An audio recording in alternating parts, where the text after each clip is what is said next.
Good day, everyone. My name is Howard Coombs. I'm the Deputy Director of the Center for International and Defense Policy, and on behalf of our Director, Senator Hugh Siegel, I'd like to welcome you all here today. This is the last event of our International Defense Policy Speaker Series for 2022-2023. No pressure. Today we have as our speaker, Colonel Ryan Jurkowski, our Canadian Armed Forces visiting defense fellow. Colonel Jurkowski is an infantry officer who joined the Canadian Armed Forces in 1993 and has served as a reservist with both 3 Field Engineer Regiment and the Cameron Highlanders of Canada, both located in Ottawa. Following that, he became a regular force officer with the Royal 22nd Regiment, the famous Van Duziem, and then Princess Patricia's Canadian Light Infantry. That was hard for you to say, wasn't it, Howard? Yeah. Which is his current regimental affiliation. Colonel Jurkowski's military service includes numerous command and staff positions, as well as multiple deployments to Bosnia, Afghanistan, Kuwait, and most recently in Iraq, with combined Joint Task Force Operation Inherent Resolve as the Director of Strategic Communications from 2021 to 2022. Following that strategic communications assignment to Iraq, he joined us here at Queen's. Today, Colonel Jurkowski will be presenting Communicating Strategically, the need for the Canadian Armed Forces to adapt to today's information environment. Please join me in welcoming Colonel Jurkowski. I noticed that dirty. Mike's hot.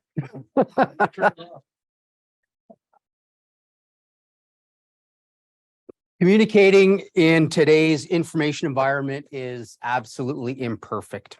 It always will be. And this is a discomfort that must be accepted.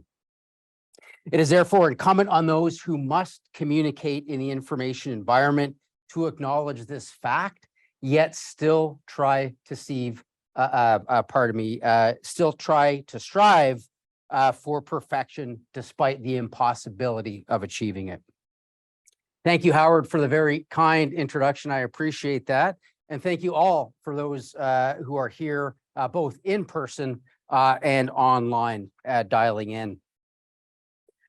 Before I start this afternoon's discussion, I would like to thank the Canadian Armed Forces and the Canadian Army for the opportunity for my being this year's Visiting Defense Fellow at CIDP in Queens, alongside our other VDF, Canadian VDF at Carleton's Nipsia.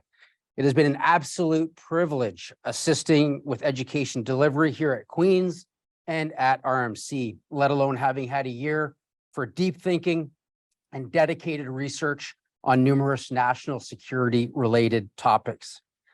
I'd like to extend that thanks to the Queen's faculty as well, and to CIDP and to the CIDP team who are committed to this absolutely unique integration of defense practitioners into academia. Today's discussion is based on my research here at CIDP for a policy paper that will be published in a few weeks' time. So whether joining for self-development or for input into that research, I'm really grateful for everyone joining today's discussion. It's important to note that this is my personal research and does not necessarily reflect the views of the Canadian Armed Forces. It very well could, based on the policy paper coming out, but time will tell. In my experience, this subject, Canadian Armed Forces communications, is a very important subject, and it is often very emotive and at times emotional. I must make clear that my research and my presentation is not in any way an indictment towards those well-meaning civil servants and those in uniform working very hard and slogging it through daily in this unforgiving environment.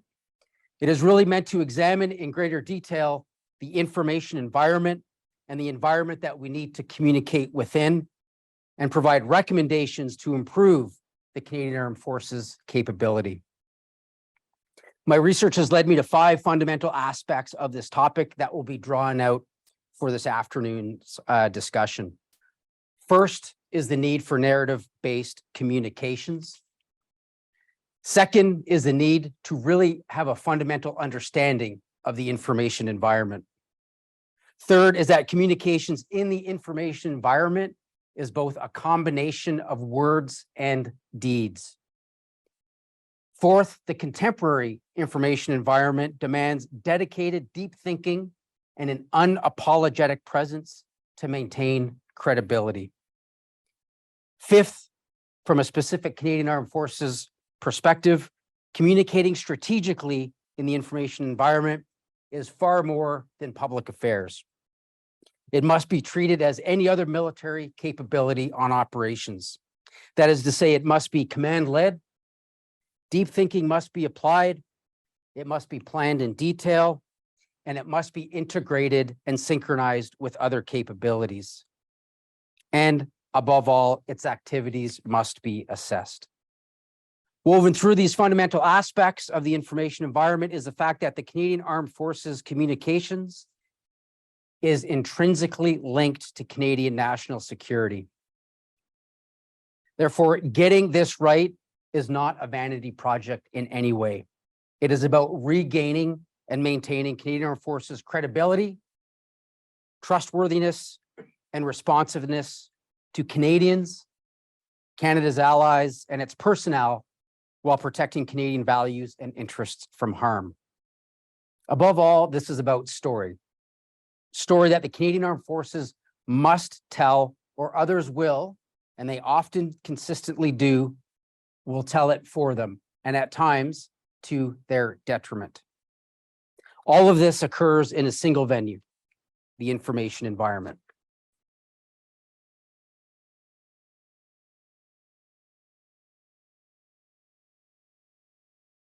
Well, more details will be made available in the upcoming policy paper. To get us today's afternoon's discussion, I will cover just key aspects of my research where we can, hopefully we can learn from one another, and I can learn from you providing feedback to the research so far. Importantly, my research is focused on Canadian Armed Forces domestic communications. That is to say, institutional military responsibilities for day-to-day communications within a broader Canadian national security framework. While the Department of National Defence is an important aspect of this communications, as my paper examines in greater detail, I am not here necessarily talking about their role, but I'm focused on how the Canadian Armed Forces communicates within that national security framework. So the discussion will be broken into three parts. Part one, I'll be starting with the context. In this first part, I will describe the power of story and how this is central to communicating strategically. Next, I will examine key characteristics of the contemporary information environment, and then close out part one with a transition into some civilian communications theory and military doctrine to underscore military communications when communicating in the information environment domestically. We will then shift to the second part of the discussion.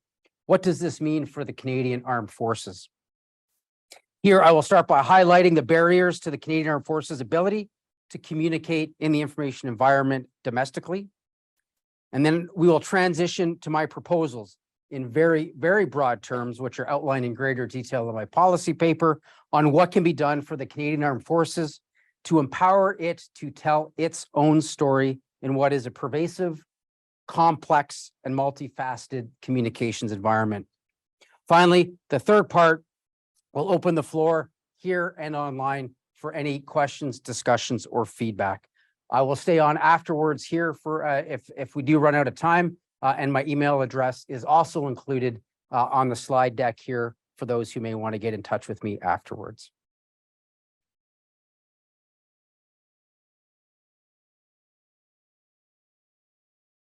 Storytelling is absolutely central to the human experience. While the way story is told has changed over time and has cultural nuances, the need for story remains, and it is part of the human experience. This is for two principal reasons. First, for the narrator, story creates opportunity to establish identity, values, and interests, just to name a few, where others can either see themselves in that story or outside of that story.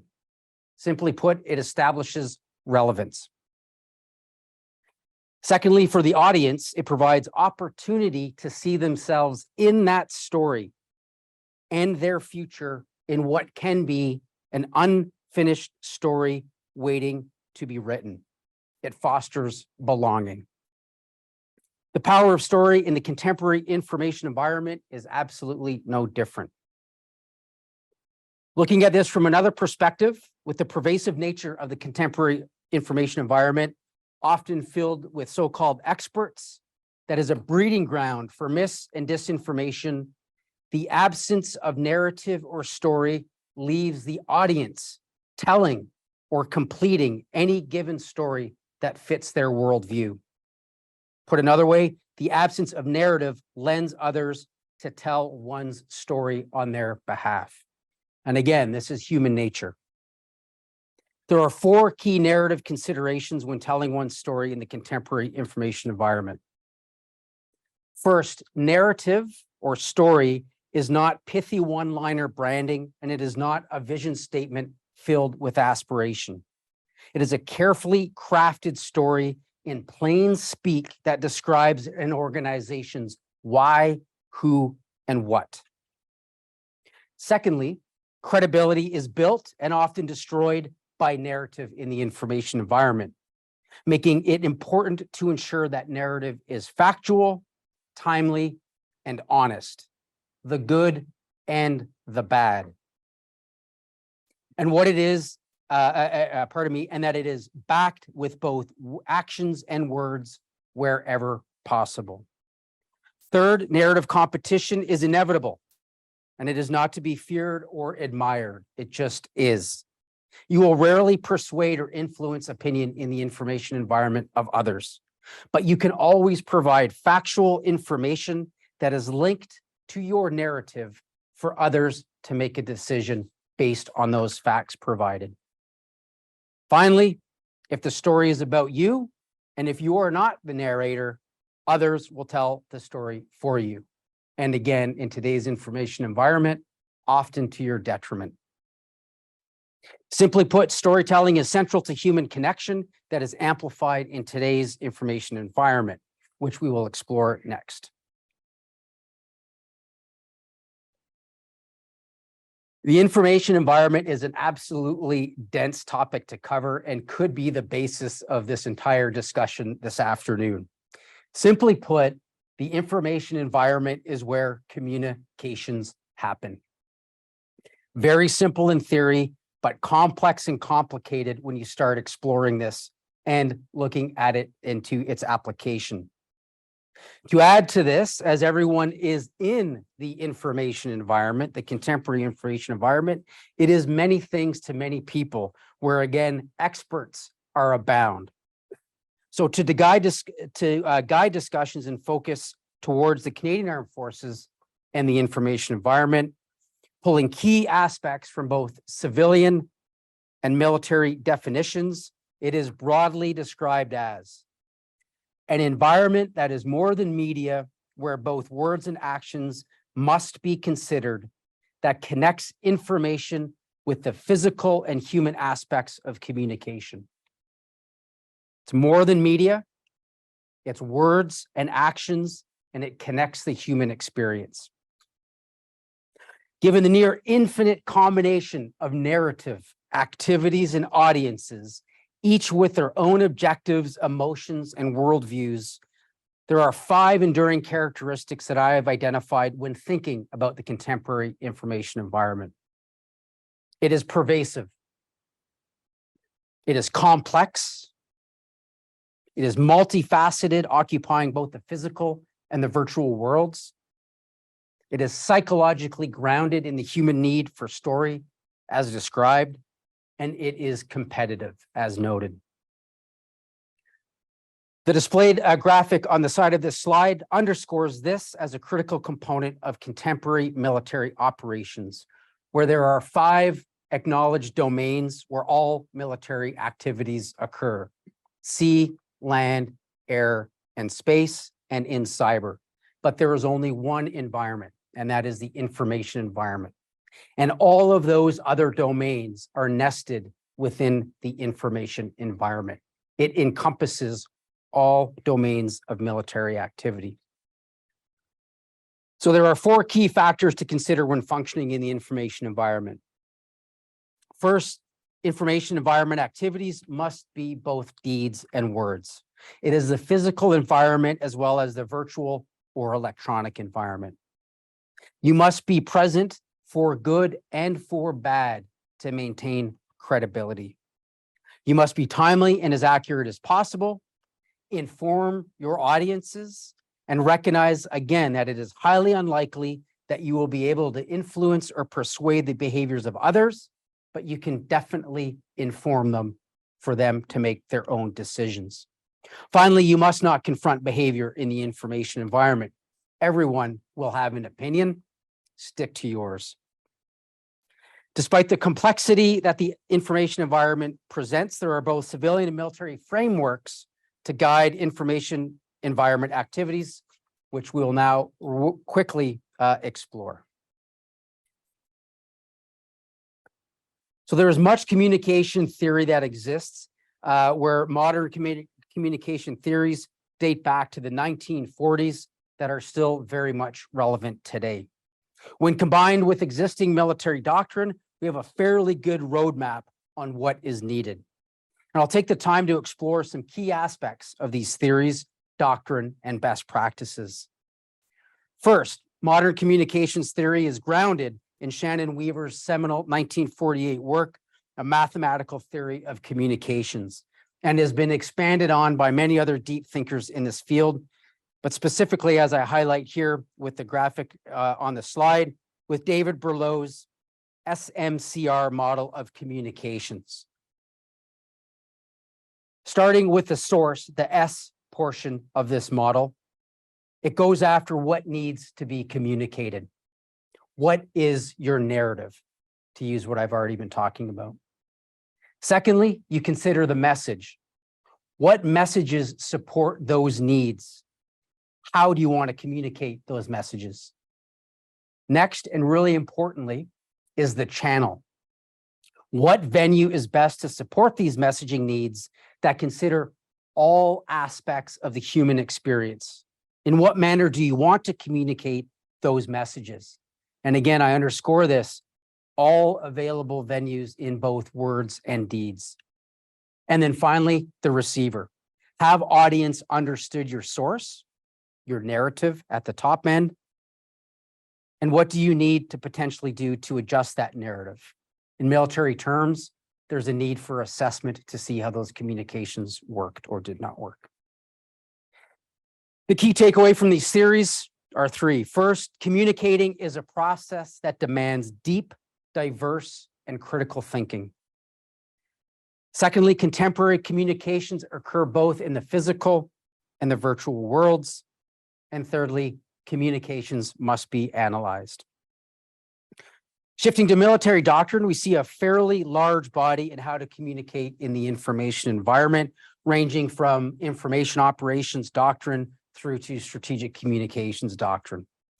I will draw just some key aspects of those to guide this afternoon's discussion. It's important to recognize that a critical aspect of much of the existing doctrine is that it is primarily designed for expeditionary or deployed operations. That is to say, operations often fighting or on operations in a different land that have different legal authorities and different legal considerations than when communicating domestically or using that doctrine domestically. And so I'm just going to dig down into that just for two quick points on that. As I stated, the doctrine is designed to be employed where there are different legal frameworks than there are for domestic operations. Where it is used, that doctrine is used with other military capabilities against an adversary where you are permitted to attempt to influence and persuade behaviors in support of military objectives. Secondly, that same doctrine can and should be used domestically, but it must be adjusted to ensure it is not being used to influence or persuade behaviors of its own citizens, its allies, or its government. We will examine this later, but suffice to say, this is important to remember as we move through the remainder of the discussion. So drawing from the doctrine, there are 4 key factors to consider for the Canadian Armed Forces in domestic communications. Doctrinally, the desired effects for communicating is broadly to inform,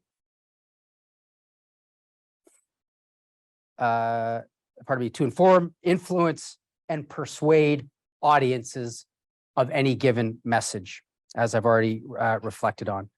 In a domestic setting, it must only be used for informing audiences, and I'll explore that here momentarily.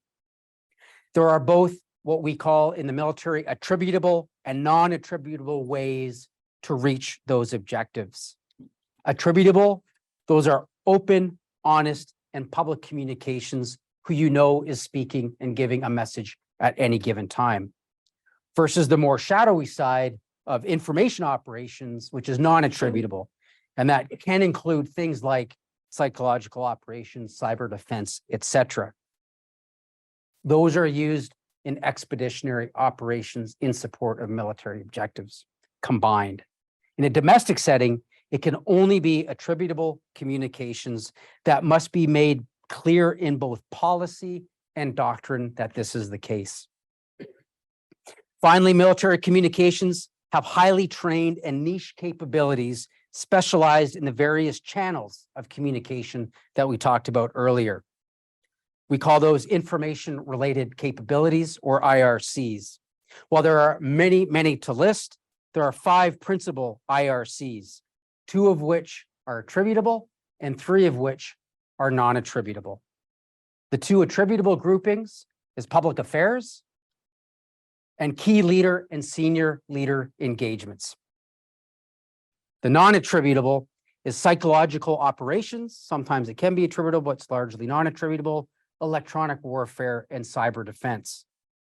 Interwoven within these 5 IRCs is the need for activity and movement to demonstrate your message. Again, both deeds and words. Finally, there are some key observations drawn from doctrine and from experience demanding attention. Command-led communications are essential for 2 main reasons. 1, it supports linking military, strategic, and political objectives that is extraordinarily important given the flat nature of today's information environment. And again, the information environment is pervasive and is intrinsically linked to an organization's credibility, and that a command-led approach reinforces its place as a capability within an operation. Next is that transparent, attributable communications are critical when communicating domestically, as militaries notoriously function in a closed system with an innate desire to control as much as they can, communications being one of those in particular. This approach for a military denies outsiders, and at times those within the ranks, understanding what and why decisions have been made or certain actions are occurring. This causes 2 phenomena that I have noticed over time: hubristic and pejorative military communications, which could be framed as, we are here to defend democracy, whether you know it or not. Trust us, we know what's best, just to use 2 quick hit examples. The third and final observation is that the characteristics of the information environment demand decisive action. In a domestic setting, this must be synchronized with political direction and considerations. While my research expands on this in much greater detail, there must be a healthy civilian-military relationship permitting militaries to be able to communicate within these areas of responsibility to maintain their credibility and trustworthiness as a component of national security.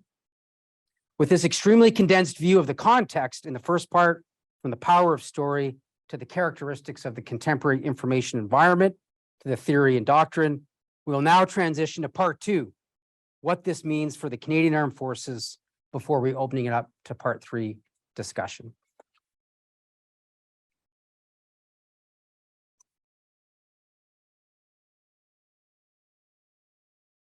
So this brings us to the barriers for the Canadian Armed Forces to communicate strategically and to be able to tell its story and to maintain its credibility as a part of the Canadian national security apparatus. When viewing factors that we've just covered today, there are 4 main barriers that become evident in inhibiting the Canadian Armed Forces in being able to compete, let alone credibly communicate in the pervasive, complex, complicated information environment where its story is increasingly being told by others. First, the Canadian Armed Forces has no crafted narrative. This results in others telling its stories based on their worldview, often to its detriment. Next, the Canadian Armed Forces does not treat information activities as a command-led capability for either domestic or expeditionary operations. This makes it prone to desynchronized yet very well-meaning activities occurring in the information environment. Next, Canadian Armed Forces information environment activities, even more so domestically, suffer from limited channel selection, as we talked about in that model, and is typically only limited to media and public affairs. This results in omitting a significant aspect of Canadian Armed Forces information environment domestic activities that are not necessarily integrated in the information environment. Activities such as key leader engagements, senior leader engagements, Canadian Armed Forces outreach, town halls, conferences, military and academic publications, doctrine, and the list could go on. Those are all a part of the information environment. Next is the CAF is seemingly at times constrained in its domestic communications. It rarely communicates on its core responsibilities, and it is curiously absent during scandal. And it is often left to its own when affected by political decisions that is not necessarily their responsibility to comment on. Next and finally, the Canadian Armed Forces conducts its information activities in a closed system. This tends to result recently in public distrust that is prone to scandal and mis and disinformation. Again, none of these observations are an indictment of those working in this unforgiving environment on a daily basis. Rather, it is opportunity that I've had to research these barriers against a deepened understanding of the information environment, the theory and the doctrine mixed with some personal experiences.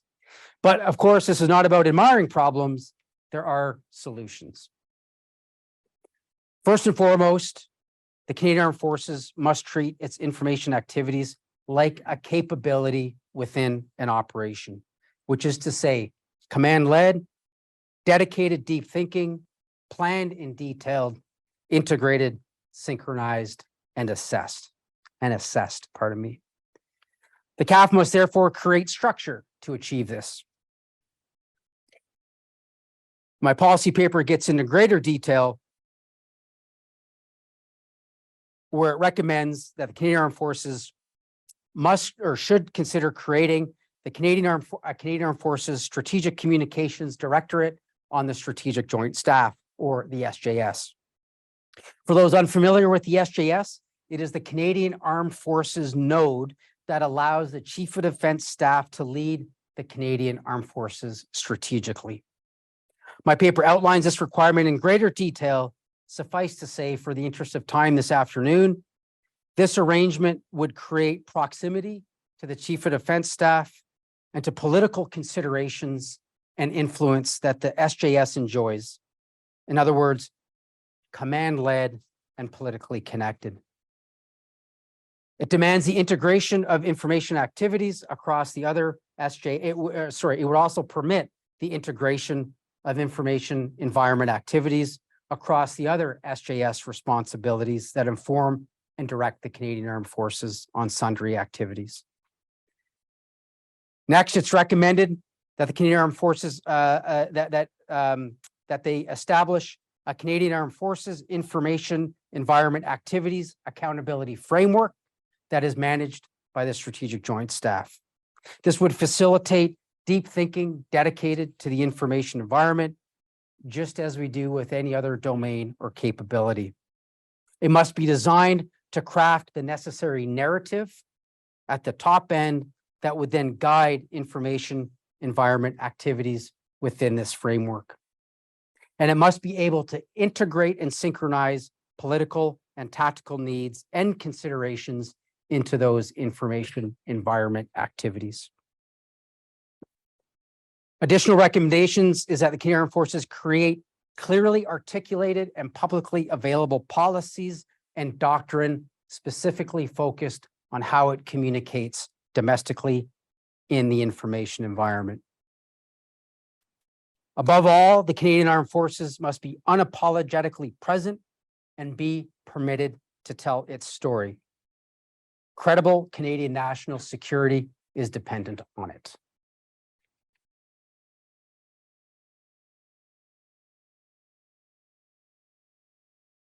With that, I would like to open the floor. We have at least 30 minutes or so worth of opportunity to discuss and for me to learn from you, both here in person and of course, the numerous people online as well. So please, over to you. All right, we'll open the floor for questions. Steve, I see your hand. So when I hand you the mic, you do not broadcast to the mic except to the people online. So you have to use the mic.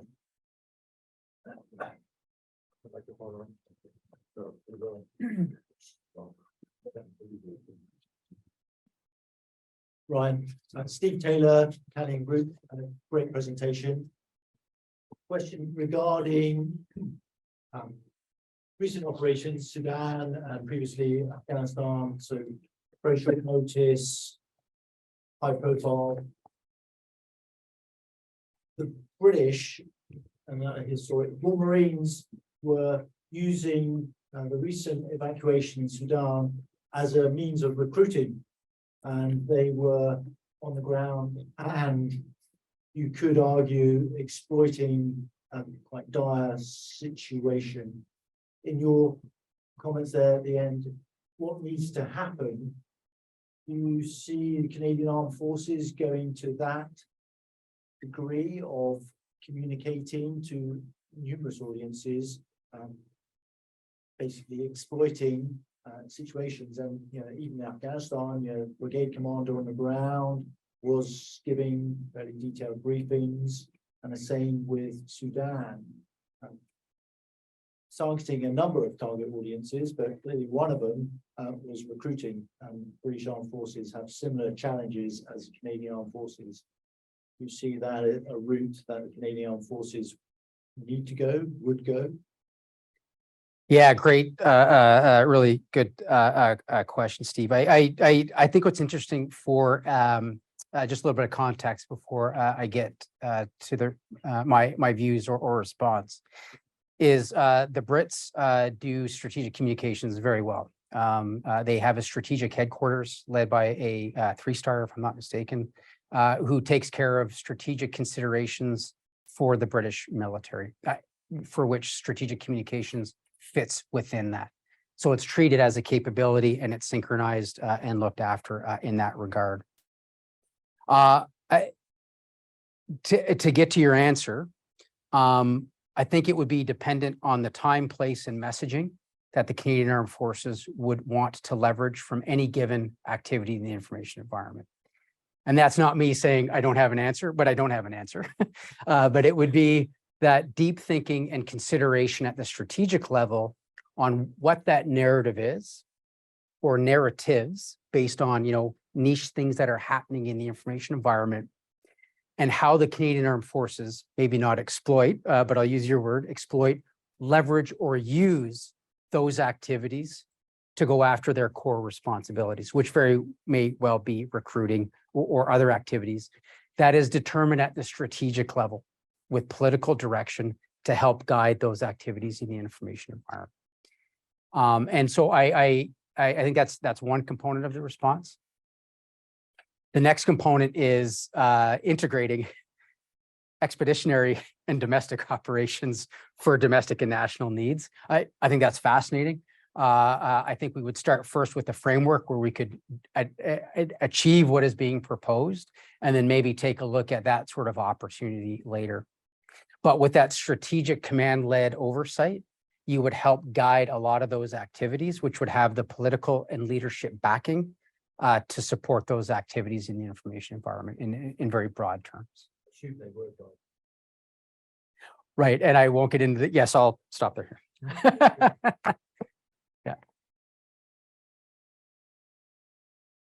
Hi, Ryan. Hi, Thanks Jane. for that. Really interesting, and I can tell how much work was involved in that. It's impressive. I'm going to ask a slightly unfair question. I'm interested in the directorate idea. Do you know, did you do any comparative looking around? Are there other allies who have that kind of thing in place and have had it in place for a while and have used that approach? Or would this be new to everybody? Yeah, so I've just recently found out, by happy coincidence, there were some decisions made some years ago in the Canadian Armed Forces to achieve something like this. So I'm onto something. Because there was a thought of achieving something like this just a few years ago that did not come to fruition. Comparative model. Comparing different models is a challenge, as strategic communications for most of our, even our close allies, is often in a different classification level. And I think, using what Steve just described for reasons that we can appreciate. That being said, based on my experiences as Director of Strategic Communications for Operation Inherent Resolve in Iraq, as well as some doctrine, some other models, and a broad understanding of how some of our allies who do strategic communications quite well are broadly constructed, helped inform the way ahead. And in the actual paper, which I did not present here, there's actual models that go along with precisely what is being talked about, described, and recommended. There's a couple of questions from the online audience. First from Eric von Stackelberg. How will this focus on understanding the audience? For instance, the Milstratcom 2015 to 2021 seemed to have an issue with discriminating between ally versus adversary in your audience, recognizing even domestic operations, we will have both allies and adversaries within the population.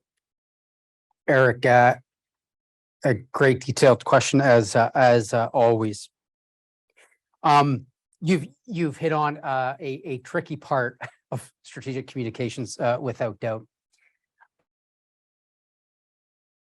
My experience with strategic communications is sort of opposite to the way the Canadian Armed Forces currently treats some of the ways we communicate, where they look at target audience first, and then they look at messaging. What I'm offering is you look at your narrative first, you get that narrative established. Then through a deliberate messaging framework with some deep thinking, critical thinking, and diverse thinking, decisions can then be made on what specific messages need to happen, whether it's in the physical world or virtual world, and then which audiences. That's when you look at the audiences who could be either, as I'm talking about here, informed by the information that is being provided them. I think what's really important is recognizing that where strategic communications, both corporately and institutionally, government and or in the military, can be problematic for that very reason. It can be seen to be looking to influence or persuade audiences into a certain way, our allies, our own personnel, et cetera. And so I think through a very clear and transparent structure and how we're communicating domestically, we might be able to alleviate some of that. So it's not a neat answer. It's one worthy of additional investigation and research. But the framework that's provided in the policy paper coming out provides the opportunity for that honest, transparent manner of communications. Question from Chris Wadley. Hello, Colonel Jurkowski. Hi, Chris. It seems to me that one of your key factors in implementing your recommendations is command engagement, i.e. interest by senior commanders. What is your opinion on how to create this interest, given the apparent lack of this at present? For example, a senior officer recently told the IATF that, quote, "I don't care what you do," end quote. In another example, CIMIC team sent to Latvia last year ended up being used as general duty soldiers by the EFP battle. Thanks, Chris. I'm assuming you're asking that as a journalist, so. No, joking aside. My policy paper does explore this in a little bit greater detail. In very broad terms, through a strategic communications accountability framework, you could just imagine, a triangle where at the top you have the SJS who's connected to that command-led chief of defense staff type ideas, thoughts, and views, and has proximity to political considerations. That framework would then go down to the services, and not necessarily all the services, or not all, sorry, the L1s, I'll use military speak here, my apologies, but the L1s, those 3-star headquarters, for the most part, 3-star headquarters that provide command and control over the Canadian Armed Forces. So it would be select L1s, definitely the services. You could look at CJOC, CMP, CCPC. I'm alphabet soup coming here, but for those in uniform would know what I'm talking about. Who would be a part of this accountability framework? Then that accountability framework goes down to the tactical level. So that's how you get that organic type of communications that are command-led from the top. And so if the chief of defense staff, and this is just a mental experiment, is talking about the importance of communicating X, Y, or Z in the information environment, when with that command endorsement that goes down, it tends to create interest for those further down that triangle that I talked about, ensuring that what is being asked or directed is actually being followed, or has a similar level of interest that the top commander, and in this case, in this model, the chief of defense, pardon me, that the chief of defense staff through the SJS would provide. And of course, Chris, you know the old adage, those things that interest my commander fascinate me, right? And so by having that type of accountability framework in place, it would be a solution to help go after that. I know there's other cultural aspects of that within the Canadian Armed Forces, within the services, with accountabilities and responsibilities that would have to be thought through in greater detail without doubt. But just starting with that accountability framework, I think would be a good first step. I actually have a question. Because I have read your policy.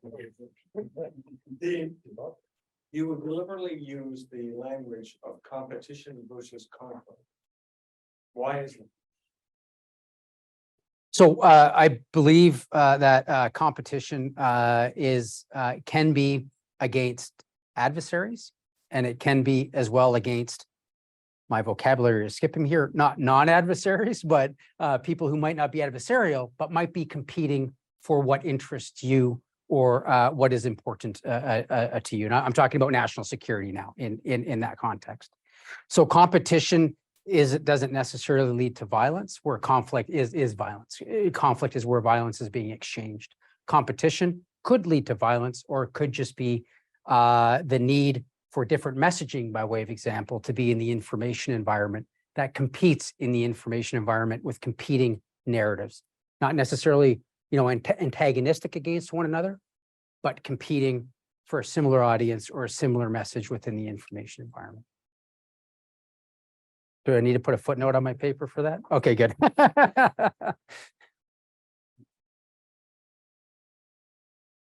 Thank you for calendar group.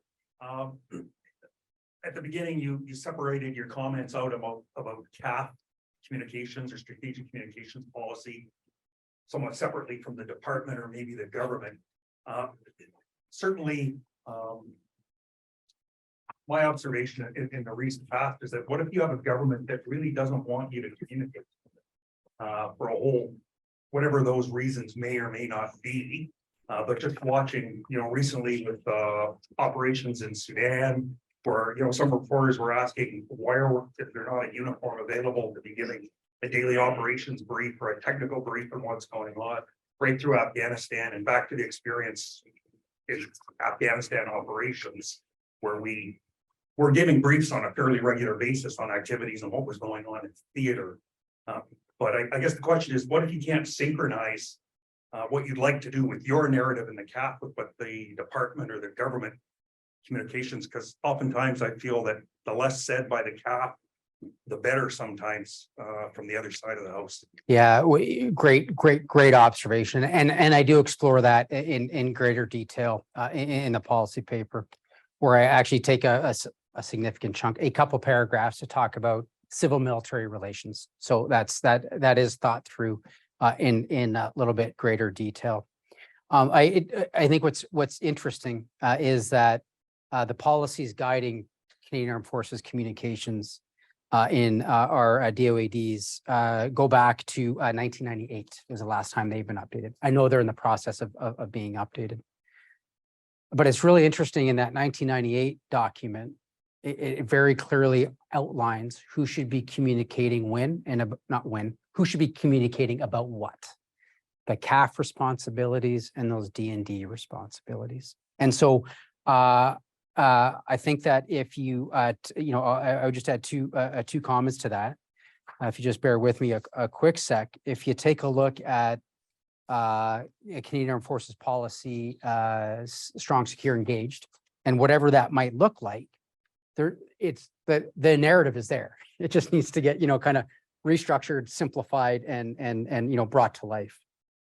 And so what the Canadian Armed Forces, by using that as an example, should or could be talking about looking at SSE, care of its people, demonstrating military capability, maintaining military diplomacy with allies. Like it's clearly articulated that that's an in uniform thing to be talking about. There's other examples there, but I'll just kind of leave it at that. And I think my second observation, without getting into how do you synchronize or prevent that, is a little bit controversial in that there's evidence that when for any military, not just the Canadian Armed Forces, when the political apparatus has too much control over what a Western military, how they communicate and how they function, that communication then becomes political into itself, right? Which then risk aversion, barriers, can I talk about this? Can I not talk about this? So by differentiating out who's responsible to communicate when and where, just as we would with regular operations, when we go and deploy somewhere, the politicians, Western militaries, aren't dictating, the tactical movement of people. And so I think that's why that capability piece, which has meaning for those in the military, treating activities in the information environment as a capability, can help alleviate some of that risk when it's connected strategically to that political apparatus. You have the opportunity to be a little more free in the way you could communicate. And that's what some of my research comes to. And again, it's expanded in a little bit broader detail, but, in very broad terms, I would think a political apparatus in the West communicate for a very specific reason. And it's about, votes, political base, and power. That is not an indictment. That's the reality of big P political communications.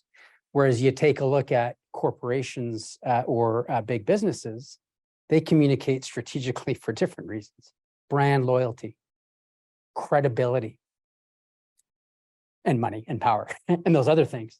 And so that strategic communications through a defense lens or a military lens is somewhere in between both of that. You need to know about the political risks and issues that come with communicating in a flat information environment, but the military is communicating for different reasons. And it's about that credibility, that brand loyalty, and those other things that you can easily tack onto that. And so I would offer horribly naively, by creating this structure, building the credibility in how, in particular, the Canadian Armed Forces communicates, might future-proof or insulate the desire or the need to potentially over-control in the future what the CAF can or cannot communicate on. Hi, Ryan. So you kind of half answered some of the questions I was developing in my head already with that last answer.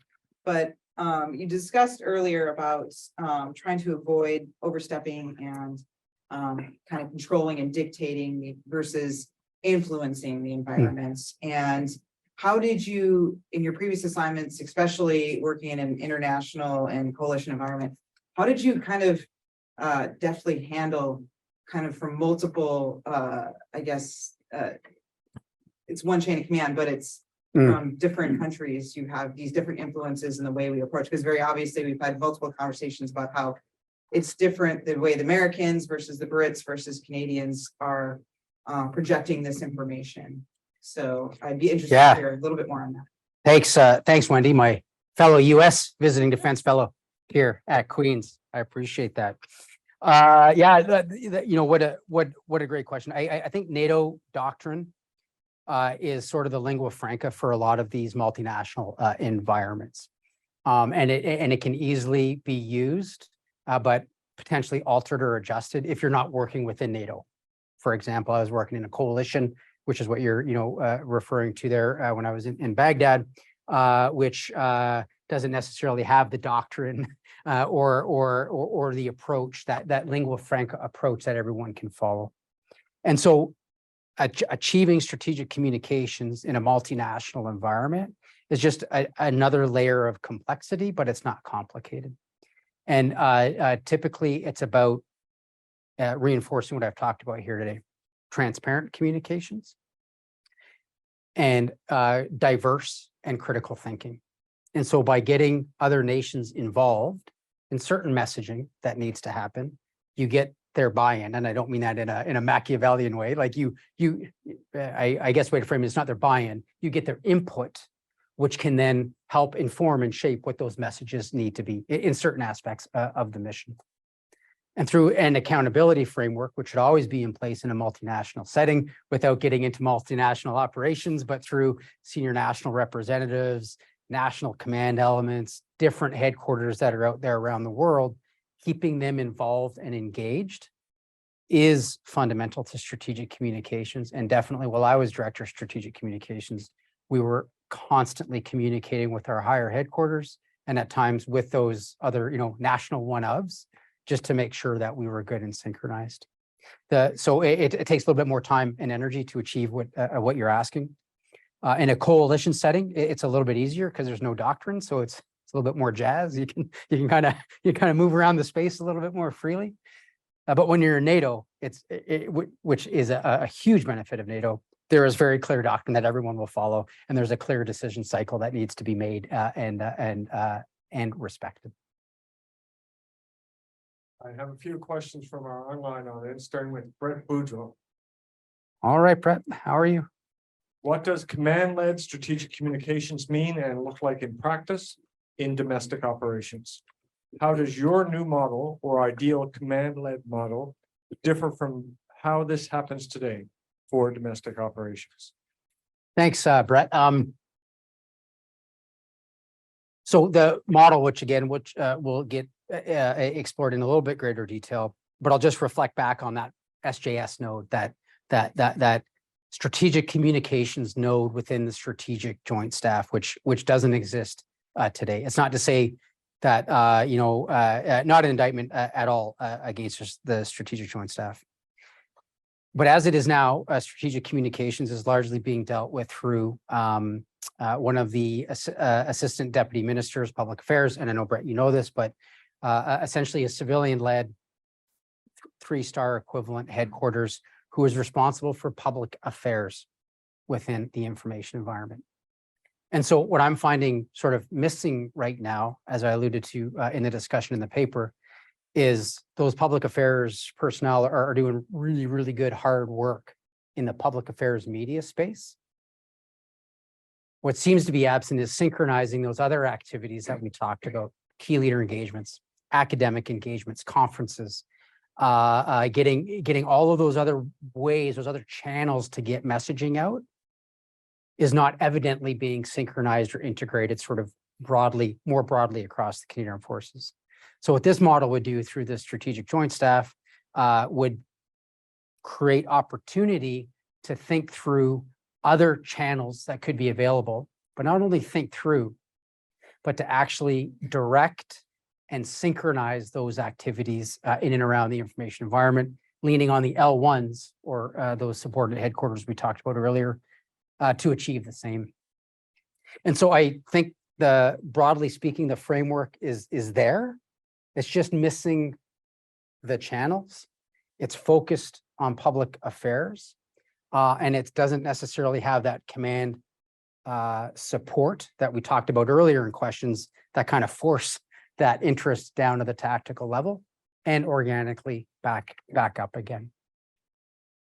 I have a question from Jerome Downey. Afternoon, sir. Great presentation. Thank you for sharing your work. What are your thoughts on the recent "This Is For You" campaign and the reconstitution effort within the CDS directive to increase recruitment and enrollment?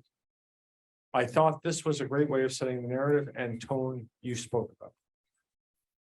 Thanks, Jerome. So no, I'm not cited on the details of that campaign plan, to use a military term, public affairs plan, and all the associative, imagery and activities around it.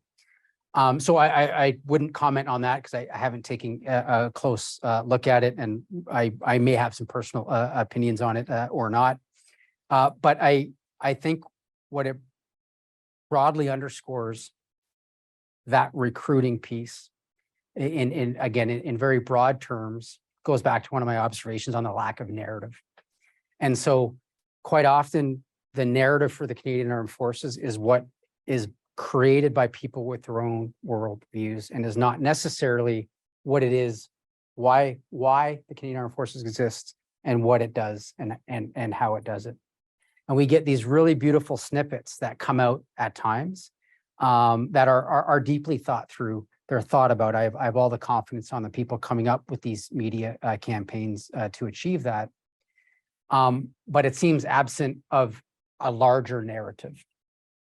And so when you take a look at something like that recruiting ad based on a larger narrative with other messaging and other channels that can be used, you might be able to achieve or increase the desired effects of increasing recruiting in this case through town halls, through Canadian Armed Forces outreach, through publications, through documentaries, et cetera, et cetera.